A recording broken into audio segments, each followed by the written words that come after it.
Kalau dari sini, kalau dari Jakarta, Manu. ya, bagus sekali, sangat rekomendasi. Karena Sangat rekomendasi. Jangan dipengen-pengenin. Aduh, mantep. Gak rugi lah, Pak. Aduh. Soalnya Pak Novia kalau lari, jogging dia santai. Malah nanti jadinya nambah hari ke di sini. Iya. Nambah hari sih dari sini nggak apa-apa malah. nggak tegang-tegang gini. Belum. Ini resminya, Pak. Ini resminya.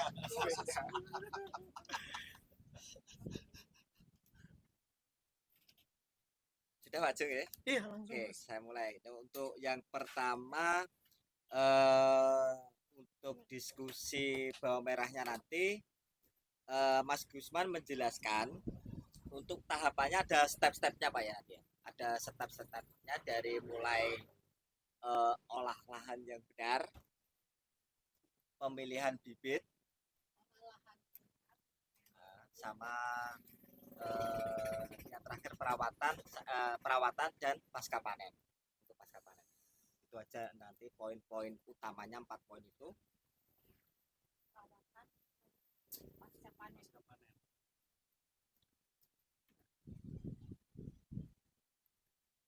Nanti di setiap poinnya itu Mas Gusman sedikit menjelaskan, ya kan? Terus nanti Pak Jo ataupun Mbak Novia sama Pak Ato sendiri bisa tanya nanti langsung. Jadi di setiap poinnya dijelaskan dulu. Ada yang kurang paham ataupun mungkin masukan atau apapun bisa langsung dijawab di setiap poinnya tadi. Ya, sebelum pindah ke berikutnya. Sebelum pindah ke poin berikutnya ini dasar ataupun hal yang terkecil dulu yang paling penting. Bisa dimulai dari poin yang pertama untuk olah lahan, bisa dijelaskan langsung Mas Gusman, nanti bisa dilanjut pertanyaan dari Mbak Novia ataupun Pak Jo sama Pak Gusman dari olah lahannya sendiri. Oke, sebelum saya menjelaskan, enak tambahan bos. Kalau tanya yang sekiranya Gusman Bojonegoro tidak bisa jawab. Oh ya, Jangan ece-ece ya. ya. Bercanda. Ece-ece nonton video aja kan. Bercanda. Santai Pak ya. Nah, maksudnya Waktu kalau bicara saya gitu nggak langsung mampu keringetan jawab, saya Apa wakilkan nih? ke Nanya apa nih? Pak Ato. Kita bingung mau nanya apa. Enggak, kita mulai dari olah lahan. Pentingnya olah lahan di sini. Kita harus tahu pertama tadi sudah kita bahas MDPL-nya ya. Kalau MDPL itu dataran rendah, itu secara otomatis kandungan asamnya mendominasi di situ. Tapi kalau MDPL-nya sudah di atas 500 MDPL, di situ kalsium dan fosfatnya yang mendominasi. Makanya ada perbedaan tonase. Tonase itu hasil panen. Yang dataran tinggi itu tonasenya lebih banyak daripada dataran rendah. Tapi tidak tertutup kemungkinan yang dataran rendah ini tonasenya bisa tinggi dengan satu syarat, hasil dari olah lahan itu benar-benar maksimal.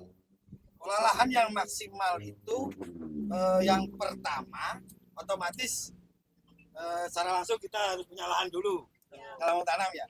Kita buat bedengan. Bedengan itu untuk paling efisiennya itu 1 meter 1,2 lah, 1,2 sampai 1,3. Tujuannya supaya kelembapan tidak terlalu tinggi. Kalau terlalu lebar, seandainya kita buat 2 meter atau 3 meter, jika ada air hujan itu kelembapan sangat tinggi. Jika kelembapan sangat tinggi, itu memicu serangan jamur. Kalau ada yang model kupu-kupu, ada bedengan sampean yang di model kupu-kupu tadi yang sebelah, itu ada yang bedengan agak luas, terus tengahnya ada jalur gazanya, itu saya kurang setuju. Karena itu jika ada hujan yang benar-benar sangat deras, itu memicu kelembapan yang tinggi. Karena jamur itu suka dengan yang lembab-lembab. Itu di situ sudah otomatis itu. Jadi itu sudah otomatis. Langkah yang harus dilakukan untuk pertama itu cek pH. pH sudah punya tadi. Jika pH itu di bawah 6, otomatis kita harus ngasih kapur tanah. bisa dari dolomit atau bisa dari yang lainnya. Di sini saya tidak menjelaskan perbedaan kapur dolomit dengan kalsium, enggak. Itu untuk nanti saja. Yang jelas dibutuhkan kapur untuk menaikkan pH tadi supaya pH bisa netral. pH netral itu di angka 6,5 sampai 7. Netral itu 6,5 sampai 7. Di bawah 6,5 itu asam, di atas 7 itu basa. Kalau basa pengen menurun basa itu juga tidak bagus. Jika lahan kita itu terlalu basah, katakan di angka 8 kita tanam, umbi tidak akan bisa tumbuh dengan cepat. Umbi tidak akan bisa tumbuh dengan cepat. Dia lama, tumbuhnya agak lama karena media tanam kita terlalu basah.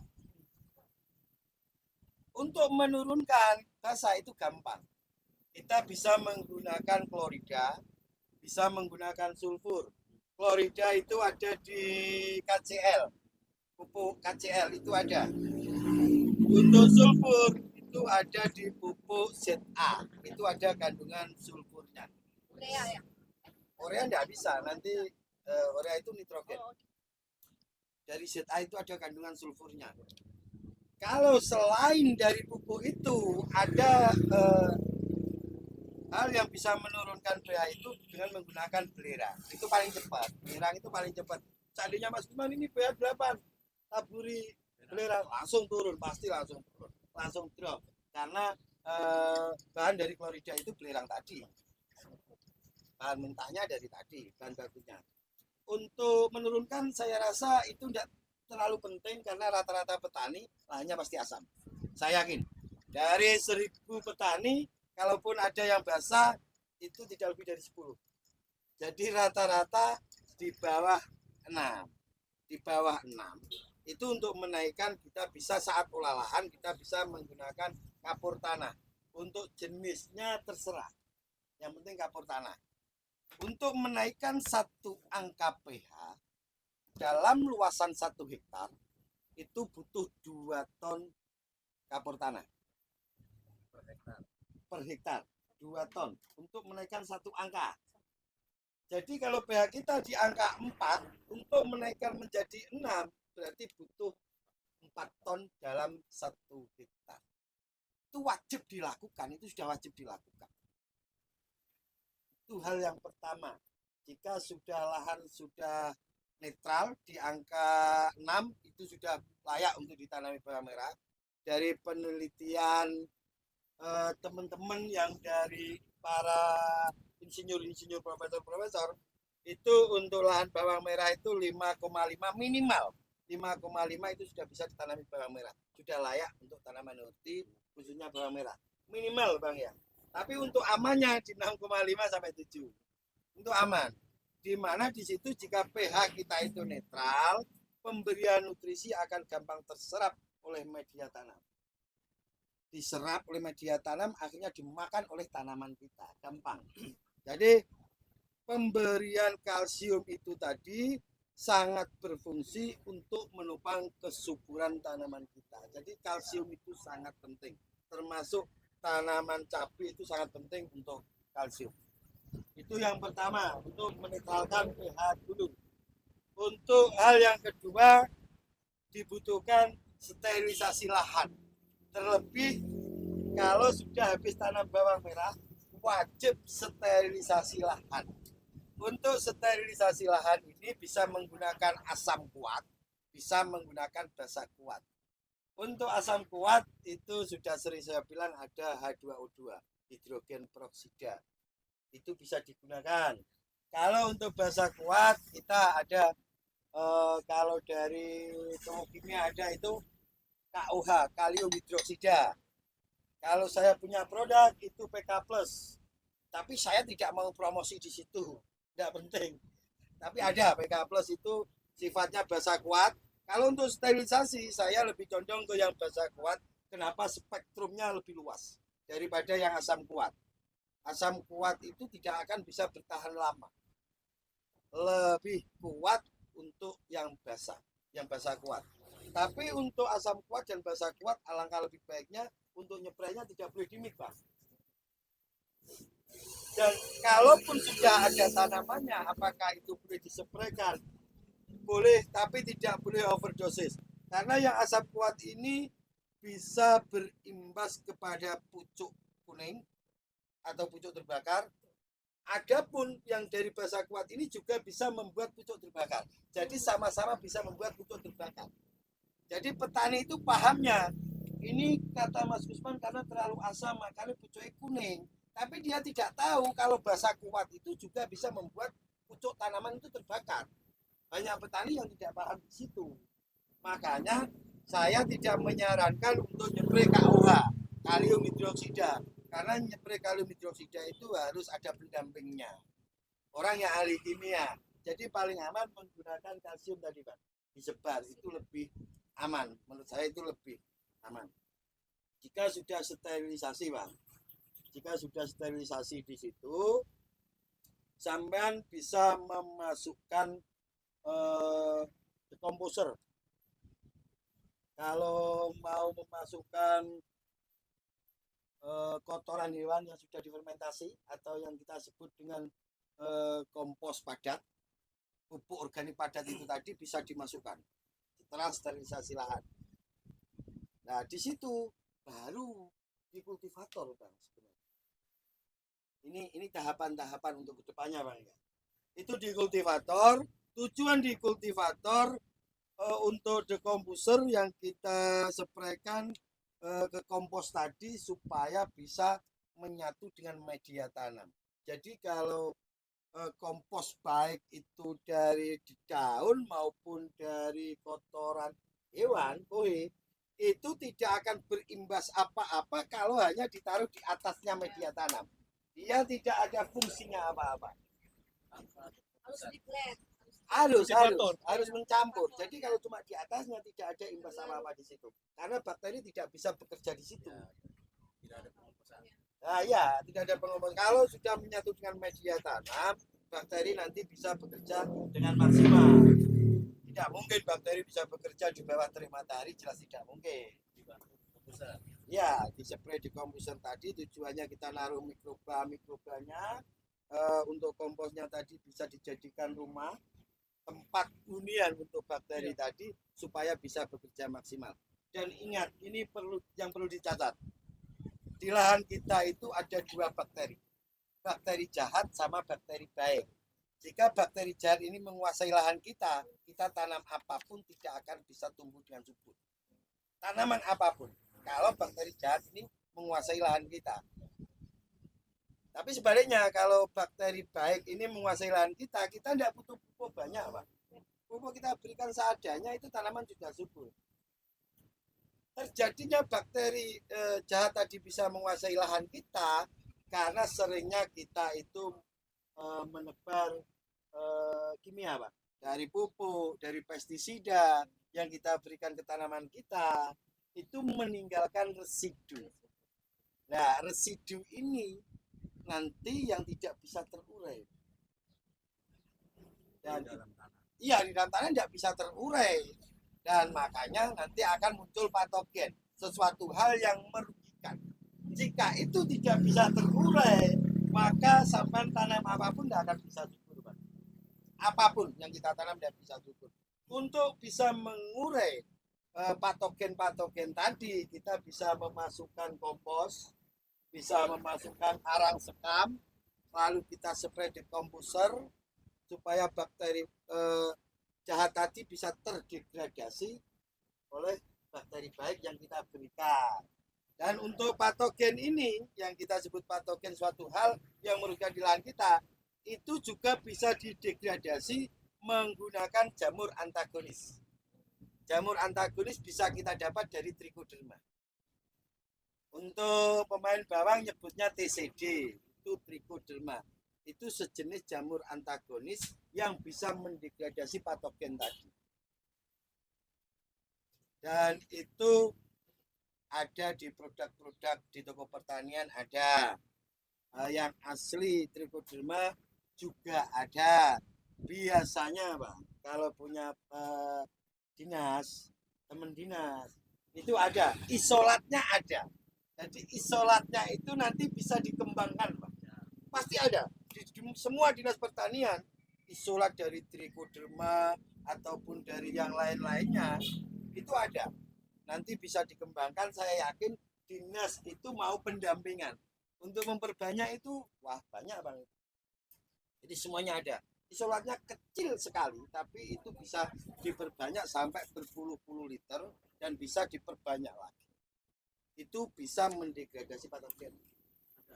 Nah, itu setelah di kultivator tadi loh Bang ya, bisa dispray menggunakan itu tadi jamur antagonis berupa trichoderma. Setelah itu kalau kita sudah yakin itu sudah steril lahan kita bisa siap-siap memasukkan pupuk dasar. Pupuk dasar itu bisa dimasukkan, bisa tidak. Tergantung keinginan kita. Jadi ada plan A, ada plan B. Kalau kita memasukkan pupuk dasar, kita harus tahu manfaatnya, tujuannya. Kita ngasih pupuk dasar itu 3 hari sebelum tanam. Tujuannya itu untuk menyiapi tanaman kita jika sudah tumbuh, di situ sudah tersedia nutrisi. Tapi kalau kita merasa lahan saya ini sudah subur, karena kemarin-kemarin banyak pupuk yang belum terserap, sudah saya spray di komposer, tidak usah di pupuk dasar, nggak apa-apa. Tapi ingat, nanti setelah tumbuh rata, itu ada ciri-ciri Bang. Kalau tanaman itu minta makan, itu pucuknya kuning, tapi tidak kering. Bahasa sini apa Bang? Kalau bahasa Bojonegoro hitam. Paling pucuk itu kuning, tapi bukan kuning kering, kuning sehat. Enggak layu Bang. Hijau terus muncul kuning sedikit, tapi tidak kering. Itu tanda-tanda tanaman minta makan Bang. Kalau sampai tidak memakai pupuk dasar, kalau sudah tumbuh rata itu buru-buru dipupuk, dikasih makanan Pak. Beda dengan yang sudah pakai pupuk dasar, kalaupun telat tidak apa-apa karena sudah tersedia nutrisi tadi, pemberian 3 hari sebelum tanam tadi. Untuk musim penghujan pupuk dasar itu paling bagus fosfat tunggal. Kita tidak usah nitrogen karena nitrogen sudah kita dapatkan dari alam berupa air hujan.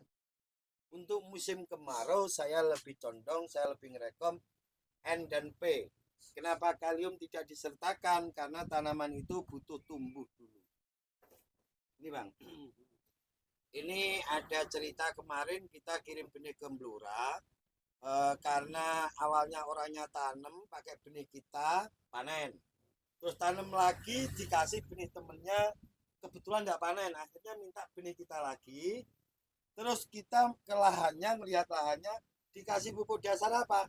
Dikasih KCL nyel. Itu salah. Itu sangat salah. Karena kalium ini bisa menghentikan pertumbuhan tanaman. Jadi untuk musim penghujan tadi kita khusus fosfat, untuk kemaraunya kita menggunakan nitrogen sama fosfat. Cukup nitrogen sama fosfat tanpa K, karena itu pertumbuhan. Nah nanti kita memasukkan kalium ini dikala kita mau pupuk pertama, pupuk susulan pertama karena sudah ada dasaran tadi. Kita pupuk susulan pertama itu kita menggunakan NPK minimal berimbang. K ini tidak boleh mendominasi karena N jika disebar sama kalium ini berbarengan, N ini akan ditekan sampai 25%. Sampai 25% penekanannya ke nitrogen. Jadi kalium ini menekan pertumbuhan dari N ini. Jadi makanya petani itu banyak yang tidak paham tanaman kalau dikasih KCL nanti umbinya bisa padat, padahal belum waktunya. Karena tanaman bawang merah itu ada 2 fase. Fase vegetatif sama fase generatif. Kalau saya nambahi itu fase pengumbian, tapi sebenarnya ada 2 fase itu. Fase vegetatif untuk dataran rendah itu umur 10 HST sampai 25. Itu umur vegetatif. Untuk generatif itu 25 sampai panen. Tapi di sini saya lebih perjelas, saya rinci. Itu 25 sampai 40 45 itu masa generatif, untuk 45 up itu masa pengumbian. Jadi fokusnya sudah ke pengumbian kalau 45 up tidak boleh menggunakan nitrogen Bang kalau 45. Kenapa? Nanti cenderung umbinya bisa pecah.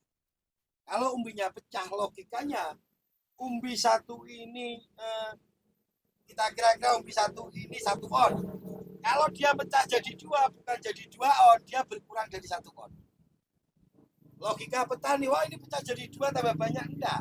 Kenapa seperti itu? Karena dia kembali muda, seratnya tidak padat. Beda dengan yang satu tadi, seratnya lebih padat. Jadi dia lebih berat dari yang 2 tadi. Ya, bisa dipahami Pak J. Nah, makanya nanti untuk pemupukannya benar-benar harus disetting Pak J. Jadi untuk pertumbuhan ya dikasih pertumbuhan, untuk pembentukan batang dikasih pembentukan batang, untuk pengumbian. Pertumbuhan kita fokuskan ke nitrogen, untuk batang fosfat, untuk pengumbian itu digenjot kalium. Jadi bukan berarti kalau pertama kita cukup pakai N, enggak, tetap NPK, tapi yang mendominasi kalau bisa N. Kenapa musim penghujan saya pengennya ini berimbang? N hanya berimbang karena N ini sudah ditambahi air hujan Bang. Jadi kita cukup berimbang aja. Khawatirnya kalau terlalu subur, tanaman terlalu vigor, cenderung gampang terserang jamur. Jadi tanaman vigor itu ibarat ayam, itu ayam potong. Jadi kena hujan dikit mati, kena panas dikit mati. Itu tanaman vigor. Tanaman vigor itu bukan tanaman yang subur sehat, bukan. Dia terlalu vigor, bongsor Pak. Jadi tidak sesuai usianya. Ini kelebihan ini tingginya kelebihan, itu bahaya. Itu harus cepat dihentikan. Itu bisa dihentikan ya, kalium masuk. Ya. Jadi kalau tanaman bongsor jangan senang Bang. Bahaya itu bahaya. Itu harus cepat dihentikan. Kalau pupuk bisa menggunakan, kalau mau ini mau tak pupuk, kaliumnya tak tinggikan supaya tanaman ini agak sedikit berhenti. Kalau dari pupuk, kalau dari fungisida itu bisa menggunakan azol, remazol, itu bisa. Remazol itu tidak hanya cenderung melulu untuk jamur Bang, fungisida itu bisa menghentikan pertumbuhan. Tapi nanti ada imbasnya pucuk kuning, nggak apa-apa. Imbas pucuk kuning nanti dia akan tumbuh tunas baru, jangan khawatir. Jadi Mas Gusman, ini fungisida kok dibuat menghentikan tanaman? Bisa. Untuk Remazol P itu bisa menghentikan pertumbuhan tanaman, bisa merubah fase. Nah, Remazol ini bisa masuk di usia 25 HST. Kalau tidak ada kendala loh Pak. Kalau umur 20 ada kendala Mas Gusman, ada jamur, tak kasih Remazol P sedikit boleh. Tapi jangan terlalu over karena nanti pucuknya kuning. Tapi kalau tidak ada kendala, Mas Gusman ini umur 25 sangat bongsor. Mau saya hentikan menggunakan Remazol P, silakan. Tidak apa. Nanti dia akan berhenti, dan tujuan kita ngasih Remazol P ini merubah fase biar dari fase vegetatif ke generatif. Kalau terlalu bongsor, dia agak susah merubah fase dari vegetatif ke generatif. Penting bahannya ajol. Remazol Bang, untuk ini bisa menggunakan Remazol ya. Ya, kita lanjut ke pengolahan lahan tadi Bang ya. Mau pakai pupuk dasar atau tidak, itu ada pilihan masing-masing tadi. Terus kalau kita sudah mau persiapan tanam Bang, seperti itu tadi, kalau mau tanam, kalau mau disosrok, siram dulu Bang. Disiram dulu. Nggak boleh kering, nggak boleh. Ya, itu tadi menurut jenengan lembab, tapi menurut kita kering ya Mas. Kering, menurut kita kering. Jadi itu harus disiram walaupun tipis-tipis Bang. Tipis-tipis nggak apa-apa. Yang penting agak sedikit basah. Terus disosrok. Setelah disosrok, dimasukkan herbisida pratumbuh. Kalau sudah tidak ada rumput yang lama, cukup herbisida pratumbuh. Tapi kalau masih ada 1-2 rumput yang lama masih tumbuh, bisa menggunakan kontak. Tujuan nyiram tadi berkelanjutan ke sini Bang. Karena herbisida pratumbuh itu lebih bagus di saat kondisi media tanam kita itu basah. Jadi ada keberlanjutannya. Selain untuk tanam tadi. Dan setelah disosrok terus dispray herbisida tadi, belakangnya bisa ditanami Bang. Seperti tadi sudah benar, aturannya sudah benar. Cuman sedikit ada kekurangannya tadi karena kita beda pandangan. Menurut jenengan itu lembab, menurut kita kering ya, mentah kering. Itu hanya beda pandangan, tapi alangkah lebih bagusnya disiram, Bang. Iya. Bukan jenengan salah enggak, alangkah lebih bagusnya disiram, terus mempercepat kinerja dari yang tanam, untuk tangannya tidak sakit juga. Habis tanam, Bang, wajib hukumnya untuk disiram, wajib. Ini wajib, Bang, tidak boleh tidak. Jadi Mas Gusman enggak saya siram nunggu air hujan, tidak boleh.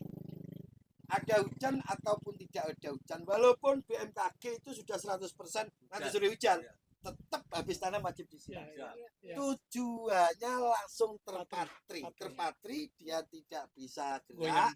Nanti pas ada hujan, kalaupun hujan itu deras, itu bisa meminimalisir dia itu lempang.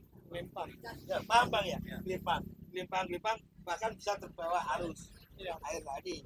Kalau sampai sudah dipatri, itu meminimalisir untuk itu. Dan untuk keberlanjutannya itu sampai benar-benar tumbuh, bedengan harus dalam kondisi lembab, wajib lembab.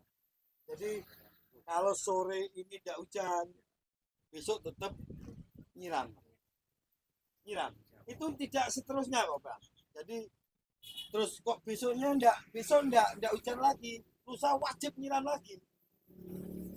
Lusa kok sorenya hujan, ya berarti keesokannya enggak ada usah nyiram, Bang, kalau sudah ada hujan. Wajib dalam kondisi lembab. Karena akar tanaman, akar umbi ini akan keluar dalam kondisi dia sudah lembab. Kalau kering, akar ini akan mengkeret. Walaupun dia sudah keluar, sekualitas apapun benih bawang merah, kalau kondisi media tanam ini kering, akar yang sudah keluar ini kembali mengkeret, terus nanti malamnya dia akan memanjang lagi, siang mengkeret lagi. Lama-kelamaan dia itu tumbuh, tunasnya itu bukan tunas muda, tapi tunas tua, dan itu akan memunculkan problem. Situ bahayanya di situ. Jadi wajib dalam kondisi lembab. Tunas tua, maaf, warnanya sudah tua, keluar itu agak melungker, tapi dia bukan tunas muda, dia agak biru, karena tidak punya imun tubuh tadi, Bang. Akarnya yang rusak tadi, ada akar yang rusak. Nanti sampai bakal menemui tanaman seperti itu, walaupun sampai sudah nyiram lembab. Itu tak jamin, tak pastikan itu pasti akan ketemu tanaman seperti itu. Oh, sudah ketemu, itu pasti ketemu seperti itu, ketemu. Salah satu faktornya itu. Wajib lembab benar-benar sampai tumbuh, Bang. Kalau 7 hari sudah tumbuh biar, hentikan penyiraman. Besok tidak usah nyiram. Terus lusa ada hujan, ya tidak usah nyiram lagi. Kalau lusa tidak ada hujan, selang 1 hari disiram, Bang. Nanti kalau sudah tumbuh kira-kira 1 gelas, 3 hari siram sekali. Ini terlepas dari hujan loh, Bang ya. Kalau ada hujan ya tidak usah. di musim hujan. Ya, kalau hujan ya keesokan harinya enggak usah. Kalau hujan kok kelihatannya hujan ini kurang enak di hati, yo besok pagi sama nyepre. Nyepre itu, Bang, harus 3T. Tepat sasaran, tepat waktu, tepat dosis. Oke, ini saya jelaskan dulu, nanti baru tanya ya. Tepat sasaran, tepat waktu, tepat dosis, Bang. Dosis itu mengikuti umur tanaman. Karena yang terjadi di lahan, ini petani itu awal-awalnya karena punya obat banyak digenjot, masih kecil. Nanti setelah usianya itu di atas 1 bulan up, obatnya sudah ada sebegitu ada. Pakai asal-asalan itu kan terbalik. Karena penyakit maupun hama tanaman bawang merah itu mengikuti usianya tadi. Kalau masih kecil, penyakitnya juga masih ringan. Karena terbawa dari imun tubuh tadi. Kalau memang imun tubuhnya kuat, dia akan tetap sehat, Bang. Nanti akan muncul masalah di 20 HST up. Setelah 20 hari. Rata-rata tanaman bawang merah itu akan muncul di situ. Kenapa? Karena umur 0 sampai 20 itu masih mengambil nutrisi dari umbinya. Mencari itu berapa persennya. Jadi masih dikuasai oleh umbinya. Benar-benar dia itu sampai keluar batangnya, Bang. Itu baru dia memakan nutrisi yang kita berikan. Jadi dia masih makan dari nutrisinya. Ngambil nutrisi itu dari umbinya tadi.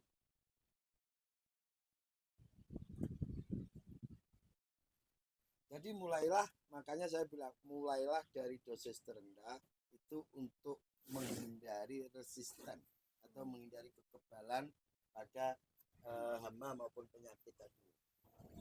Mungkin penjelasannya sampai sekarang. ya. Olah lahannya seperti yang dijelaskan Mas Gusman, wajib ada pertanyaan boleh dari Badan Biasa Pak Jo. Dasar-dasar dulu mawon, dasar dulu saja bisa ditanyakan. Saya tambahkan sedikit saja dari nanti kedepannya Pak Ato ya. Kalau dikasih apa namanya istilahnya keberlanjutan untuk kita ataupun nanti di media tanam yang lain. Betul. Saya tidak kepengen lahan seperti itu lagi dalam arti untuk istilahnya dari kedalamannya, kebersihannya itu selanjutnya biar nanti Mas Bima nanti tadi sudah rasa-rasa waduh lahannya kotor banget ya. Itu jadi dari suketnya sendiri paling utama Pak, rumput. Jadi harus benar-benar bersih baru menginjak tahap selanjutnya dalam arti masuk pupuk kompos ataupun dekomposer. Dibersihkan dulu lahannya sama rumputnya itu tadi baru masuk untuk dekomposer ataupun kompos tadi yang paling diperhatikan. Sama untuk tanam sebisa mungkin harus basah dulu. Itu nanti bisa untuk tempat benihnya sama spray herbisida. Itu yang tak tambahkan sedikit. Monggo bisa ditanyakan yang mau ditanyakan Pak.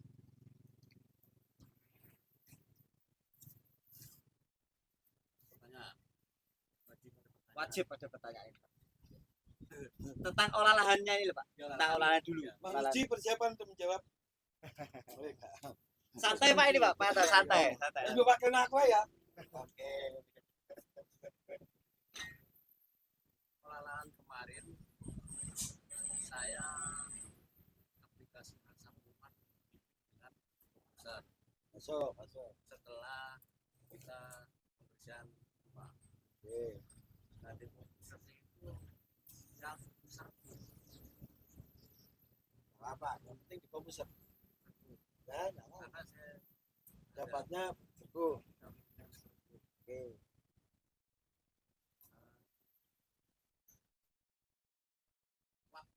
waktu paling baik paling Pas. bagus menjelang berapa hari sebelum tanam, maksudnya interval dari kita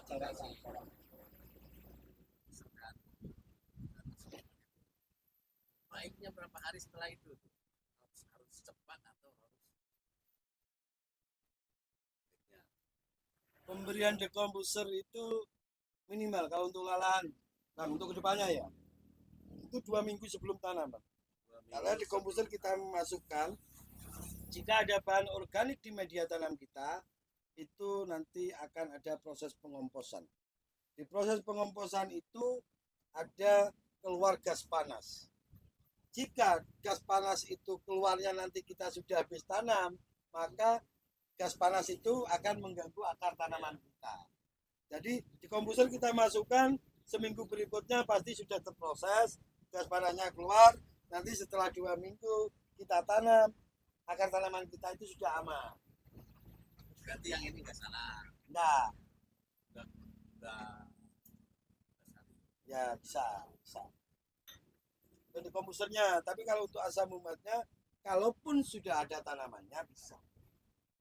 setelah ada tanaman Bisa asam umat, tapi tidak usah dimik dengan dekomposer. asam umat murni. Asam umat murni Bisa ST berapa kira-kira? Kalau Setelah rekomendasi, tumbuh aja, setelah tumbuh. ya setelah tumbuh, kalau rekomendasi dari saya 3 hari sebelum pupuk. Alasannya kenapa 3 hari sebelum pupuk?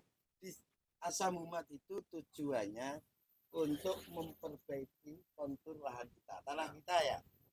Itu dia. Gimana supaya nanti sesuatu yang kita berikan itu bisa diserap oleh maksimal oleh tanaman kita. Jadi 3 hari sebelum kita pupuk kita spray asam humat. Itu yang sudah kita praktekkan, Pak. Karena ilmu itu luas, saya selalu bilang seperti itu.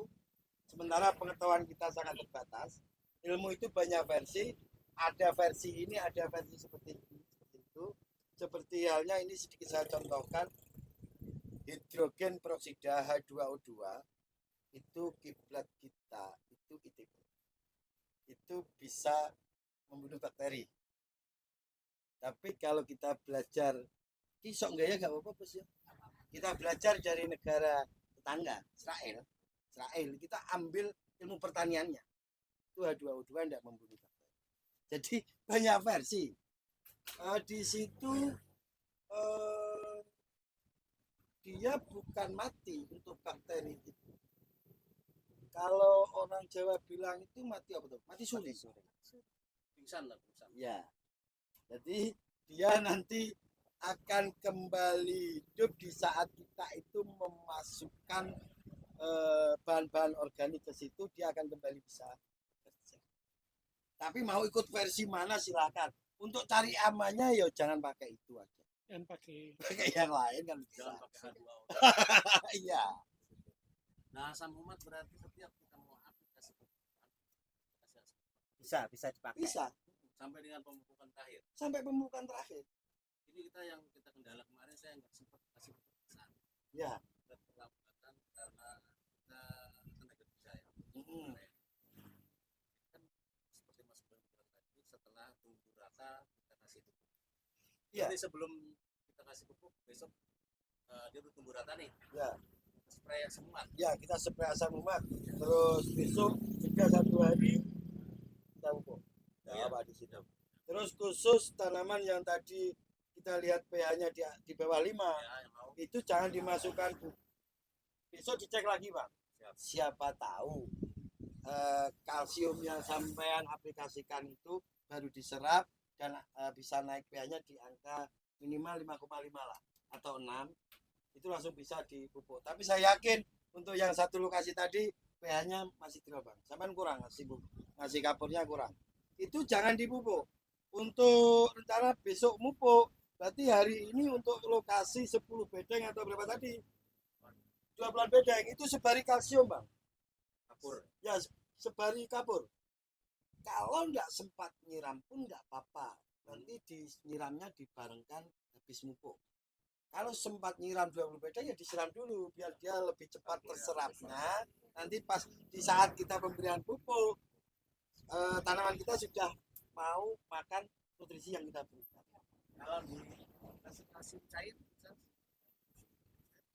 Bisa, tapi lebih efektif. Sampai saat ini yang efektif itu memang kalsium berbah. Apa kalsium cair tidak ada efeknya? Ada. Ke daun bagus, lahan juga bagus. Tapi untuk mempercepat naiknya pH tadi kita sebar kalsium tadi. yang paling Ini- cepat di kapur itu kan kalsium ada beberapa macam ya, CO3, Ya. CO2. Kalsium yang ada tulisannya kalsium karbonat CaCO3 itu yang langsung bisa diserap oleh tanaman. Yang ada di Ya. bangunan. Ya, itu tidak melalui proses lagi. Dia langsung diserap oleh media Putihnya tanam. putih sekali warnanya. Iya. Itu lebih cepat. Kalsium karbonat CaCO3 itu pH-nya bisa mencapai 13 sampai 14. Pak. Paling tinggi, itu paling tinggi. Iya. Kalau dolomit itu hanya nyampe 8. Jadi perbedaannya cuma di situ. Tapi sama-sama kapurnya. Sama-sama dibutuhkan oleh tanaman kita. Yang pH 6 Aman. aman, nggak perlu kalsium dulu sih. Enggak, untuk pupuk pertama enggak usah, Bang. Tapi kalau mau pupuk, Bang, sampean kan sudah dibelikan alat pH. Itu tujuannya untuk ngecek di saat mau pupuk, Bang. Iya. Kalau sekelas kita, Bang. Kalau pH-nya Sekelas saya. kita, Bang, beda dengan senior-senior. Itu kita bawa Jadinya dari pH. kita bawa alat pH. Walaupun kita sudah bawa pupuk ke lahan, kita ngecek pH itu di bawah 5. Jangan dipupukkan, Pak. Percuma. Bawa pulang lagi. Kalau nggak mau bawa pulang pupuk, beli kalsium. Sebar bebarengan dengan pupuk pun tidak apa-apa. Diaduk rata. Enggak apa-apa, Ya, tapi lebih efektif kalau ada waktu kalsiumnya Kalsium masuk dulu. duluan. Itu kalau urgent, Bang. Sudah bawa pupuk, ini Mas Gusman nambah-nambahin kerjaan, suruh kalsium dulu, nggak usah seperti itu. Langsung beli kalsium, mix sama pupuk. Tapi habis disebar langsung Siram. disiram. Ini ada banyak versi. Versi pertama, fosfat akan terikat oleh kalsium. Itu memang teorinya. Fosfat ini pasti terikat oleh kalsium. Ada versi lain yang bilang bukan terikat bahasanya. Yang diserap lebih duluan itu kalsium. Pasti kalsium diserap lebih duluan. Pasti. Berarti dalam artian bahwa kita harus persediaan kalsium harus cukup. Itu berarti Mas ya. Iya, kalsium itu dibutuhkan di saat pH kita drop. Banyak yang bilang, Mas Gusman tuh ngel-ngel petani. Kan cukup di KOH. Nah, petani nek gak ngel-ngel, saya gak pinter. Kita harus punya stok kalsium. Iya, nanti kalau sampean itu sudah pada masanya, cukup menggunakan kalium hidroksida, cukup spray, enggak apa-apa. Tapi saat ini, ya lebih efektif kalsium tetap. Kita cari aman. Nanti ada saatnya, kalau sampean itu sudah sukses, Mas Gusman, ayolah kita nyepray kalium hidroksida, cukup dengan yang cair, kita dampingi. Kalau sekarang jangan dulu lah, sebar dulu. Jadi setidaknya kalau kita itu belajar benar-benar kita mau kerja keras, kita akan dapat hasilnya gitu loh Pak. Monggo untuk yang lainnya.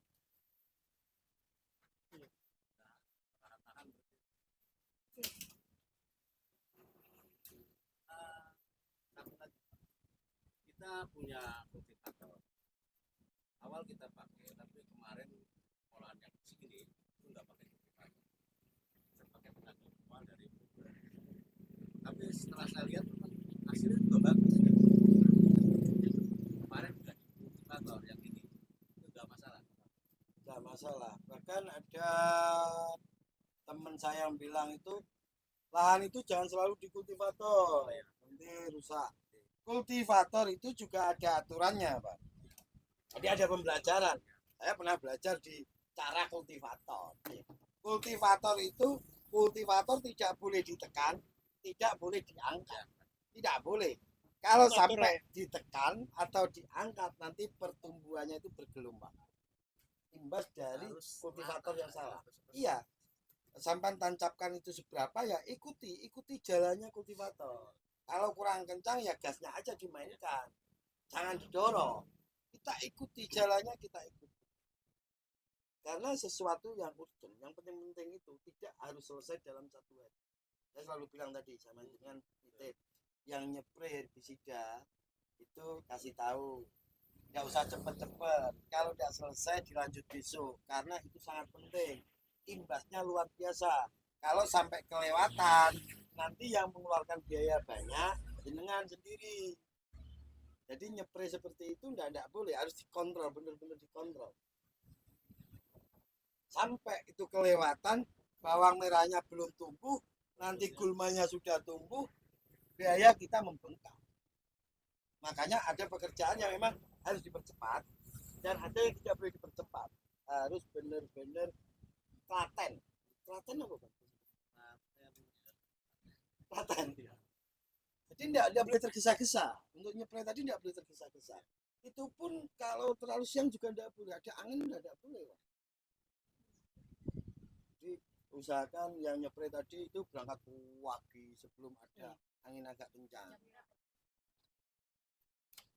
Ya, pagi sekali sebelum ada angin. Ya, jam 5 sampai jam 9, jam 10 masih aman lah. Biasanya di atas jam 10 kan mulai muncul angin.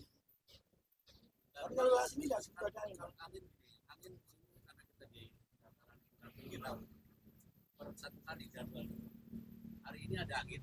Bisa Besok enggak? nggak ada. Wah, apa sih yang tidak ada angin? Itu bisa kita Ya, ya. Bisa. Karena kita Aman. Kalau untuk itu saya yakin Pak Ato ini paham. pondasinya sudah ada. Jadi kita ngobrol banyak tadi di lahan itu sudah sangat nyambung.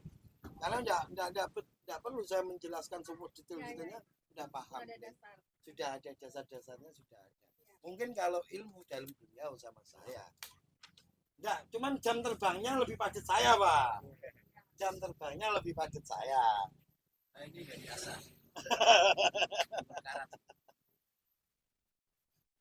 Pak Jo, ada yang ditanyakan? Ada. pantai. Pantai kita kapur. Ya, lanjut. Pik 2. Ini Dan, jam kembali, 4 kembali ke permasalahan. banyak yang Untuk mbaknya siapa tadi? Manovia. Mbak Novia. Kalau tidak ada pertanyaan, saya yang tanya. Kapan kita ke pik? Enggak. Kalau saya untuk model-model seperti ini, sharing tanaman bawang merah, sampai minta sampai jam 9 malam saya siap. Oh, good. Saya pernah ngisi acara Kita di sharing mana di Bos? Pik Blora. bisa. Di Blora sampai panitianya gini. Petaninya nggak mau selesai. Tinggal begini terus begini Ya, terus. petaninya kan gini terus. Iya. Panitianya sudah capek. Saya siap. Monggo, Pak Jo. Oke. Tadi apa ya? Yang pertama berarti kalau satu yang menjadi dasar cek pH itu penting sekali. Sangat penting. Berapa hari sekali? Sebelum itu Setiap mau mupuk lah. Iya. Ya, setiap mau Ataupun mupuk, sebelum tanam. Sebelum tanam itu harus satu lalahan. ya satu lahan dicek. Sebelum tanam pun pH Harus harus normal. Memastikan itu Ya, tadi ya. ya. Oke. Dengan kita punya tadi gitu, cara untuk bawa ke level standar untuk siap untuk tanam bagaimana Pak? Yang kalsium tadi Kalsium, penaikannya. Naikin pH. Ya, jadi satu angkanya misalkan 5, berarti per hektarnya dia butuh 4 ton. Untuk menaikkan satu angka itu 2 ton. 2 ton. Jadi kalau misalkan pengen ke 7, berarti kan 2 angka itu harus 4 ton per hektarnya untuk menaikkan Iya, pH-nya tadi. Ton berarti kalau di kita 200 karung. Tapi untuk yang pH-nya di bawah aja kan? Iya, iya. Itu nggak perlu. Nggak perlu. Untuk Standar standarnya itu kita bisa ngasih pemaklumatan lah. 5,5 aman lah. Tapi jangan sampai Jangan sampai di bawah idealnya 5,5. ya idealnya 6,5. Kalau kita boleh minta ya di 6 lah, 6,5. Iya, ideal gitu. Cuman kalau ada pun ini sudah mau pupuk cuma 5,5 aja pupuk. Boleh. Itu masih bisa diserap. Terus waktu kita nancapkan tadi itu, saya kan itu belum tahu saya. Rasa. Saya biasanya cek langsung udah 2 sebutan rokok udah saya cabut. Berarti harus 3 nunggu menit. 3 menit. Minimal 3 menit kan. Dan Berarti saya salah. ngecek pH ke depannya gini kan. Cara random. Acak. Ya, random. Oh, bahasa jalanan dong antum itu. Iya. Acak bang, acak. Ini sama bahasa Bojonegoro sama Bahasa acak bang, diacak minimal sampai 7 tempat bang. Tapi nek sampean Pak, waktu nyantai Pak. Pojok sana ditulis sih bang. Iya. Ditulis di HP bang. Iya. 5,5, 6,5. Sampean ambil rata-ratanya. Tidak harus ngikuti. Ada yang 5 berarti saya harus naikkan satu angka enggak? Kalau ada yang 5, ada yang 6,5, ada yang 7. Kita ambil rata-rata 6. Cukup Pak dipupuk enggak Pak? Jadi lahan itu pantas untuk dipupuk. 7 lokasi, 7 Ya 7 titik, tapi semuanya harus basah. Basah dan Dibuasai, dibersihkan. Tidak tepat habis dibersihkan. ditancap dibersihkan. Kenapa harus dibersihkan? Tanah yang ikut Ya, di alat ikut, tadi ya. bang, itu tetap sama bang nanti. Sama tancap ke tempat yang lain tetap Betul. sama biayanya. Iya. Masih ngikut ya, bener-bener steril. Berarti ada kain Saya- untuk lap ya. Ya, 15 titik kalau cek pH. Ya itu Ya, secara, good. secara lebih acak. baik. Itu lebih bagus. Itu lebih bagus. Saya cuma penasaran. Ya minimal 7 tempat. Good. Kadang bedelan itu kembali saya cek loh. Betul. Terus nanti yang terlalu drop itu jenengan kira-kira itu berapa bedeng ya itulah yang dirawat. Yang 6 enggak perlu. Buat latihan. Ya untuk latihan nanti. Oh ini gini, nanti setelah dipupuk Bang, itu pasti akan ada penurunan pH secara otomatis itu. Tapi dia akan kembali ke posisi yang sebenarnya kurang lebih setelah dipupuk itu 3 sampai 5 hari. Naik turunnya pH itu secara landai, tidak lantas pH itu tiba-tiba naik, tiba-tiba turun, enggak, itu secara landai. Jadi habis dipupuk awalnya 6 tiba-tiba menjadi 4,5. Biarkan dulu, Pak.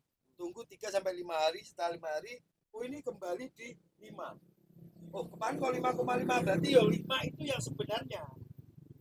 Otomatis setelah dipupuk turun. Pasti, Pak. Nanti dicek, Bang ya. Itu enggak pakai insya Allah, Pak. Itu sudah hukum pasti. Jadi ya habis dipupuk pH turun. Sekarang gini, pH turun, Pak. lahan itu satu hamparan seperti tadi. Hmm. Yang lahan D sebelah sana itu droptin. Itu kenapa bisa yang D utara sebelah sana yang 20 BD itu sampai low seperti itu? Padahal sejarah tanah itu saya tahu. Karena udah puluhan tahun kita pegang. Tadi Mas Hendy bilang itu rendahnya, Enggak karena ada situ lebih perbedaan. rendah ya tadi. Ya, untuk Dan ketinggiannya, sawah, batasan dengan sawah itu untuk ketinggian. airnya lebih Sekarang gini, Bang. Sekali ada air hujan di bedengan itu semuanya ada airnya. Itu jarak air sama tanaman itu sampai lihat sama atau memang di situ itu Iya, agak waktu padi, waktu teman padi itu memang di situ selalu basah, selalu air larinya ke situ, itu pokoknya. Bang. penyebab itu. itu. Tadi yang Mas Hendy bilangin juga. Jadi tadi aku tanya kenapa di situ bisa ini, katanya ya memang kalau lihat luapan dari padi sebelah juga ini ke situ. Jadi air lebih banyak ini kita. Nah, memang itu dia lebih rendah. Iya. Ya. Terus dia terlalu lembab. Nah, lembab itu cenderung pasti drop untuk pH-nya.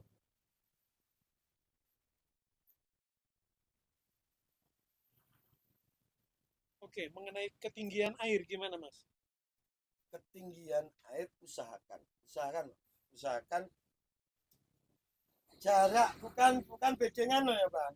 Akar tanaman kalau ke bawah kira-kira 20 cm atau 10 cm ya. Iya. Kita ambil 10 cm. Dari permukaan tanah. Ya, terus jarak akar sama air ini wajib 30 cm. Kalau Jika perkirakan 20 cm akarnya. ya jika air ini terlalu tinggi itu memicu kelembapan, memicu patogen. Makanya sering saya bilang jarak akar tanaman bukan bedengannya. Akar tanaman dengan air minimal 30 cm. Dari ujung akar itu. Ya, biar terhindar dari patogen tadi, Pak. Iya, iya, Mencegah iya. dia. Karena air gini, Pak. Nanti kalau sampean tuh ngisi air, airnya itu sampean isi katakan dalamnya 50 Bang ya. Dalamnya 50 cm. Sampean isi 20, air itu tidak hanya di 20 Bang. Ya. Itu naik 10 cm Bang. Iya. Besar atas. Ya lah. Enggak. Nah iya, kalau jaraknya akar dengan air itu tidak ada 30 cm Bang, itu kelembapan tinggi, Iya. memicu jamur. Iya. Itu yang petani itu jarang ketahui. Iya. Bahkan tanaman kok harus diairi, harus disiram setiap hari, air harus dipenuhi. Pertama dia tumbuh hijau karena dia ngambil nutrisi dari umbinya. Setelah masuk di 17-18 HST, bingung loh, tanaman saya kuning kenapa? Karena dia drop, disiram dan airnya selalu penuh. Karena yang sebenarnya itu kalau menurut ibunya bawang merah, dia itu butuh air tapi tidak suka air. Nah itu loh, itu kalau dijabarkan Bang semalaman Bang. Itu ya Bang, dia butuh air Bang, tapi dia tidak suka air, dia tidak bisa hidup berdampingan dengan air, padahal dia suka air Bang. Butuh ya, dia butuh air Bang, tapi tidak bisa berdampingan dengan air tadi. Saya pernah punya tanaman, tapi alhamdulillah karena tanah humus bekas jati lahan saya itu, tidak ada hujan 1 minggu tidak kita siram nggak mati Bang. Nah, ini ada yang mau saya tanyakan itu, saya mau inget deh masalah ini. Nah, Mas Hendy apa Pak? Yang bilang kalau musim hujan itu di karet itu haram hukumnya ada air. Nah, siapa yang jawab nih? Ya, Yusuf, Haram itu maksudnya bagaimana? Kalau tidak boleh ada air. kita kan butuh siram. Kalau kita mau siram, Habis nyiram lepas ya. Habis nyiram lepas. Terlebih kalau ngisi airnya gampang. Ya. Kalau tanaman sudah besar, Pak, terlebih hujan ya. Kalau kita butuh nyiram, tidak ada hujan 3 hari, kita butuh nyiram paling kan sekali ya. Airnya diisi buat nyiram, air lepas, Pak. Habis nyiram lepas. Keringin lagi. Keringin. Keringin Langsung lagi. lepas aja. Ngalir. Langsung dilepas saja. Iya. Kalau sudah besar kan tidak perlu disiram tiap hari, Pak. 3 hari sekali. Iya. Kalau sampai lepas terus 2 hari kok ada hujan, kan tidak butuh nyiram, Pak. Ya. Tetap air di dalam di got saat dilepas. musim hujan. Di saat musim hujan. saya potong. Dan itu nanti masuk perawatan, Pak. Masih perawatan ya. Ini olah lahannya saja. saja. Oke, lanjut, Oke. lanjut, Bos. Tunggu. Berarti Saat olah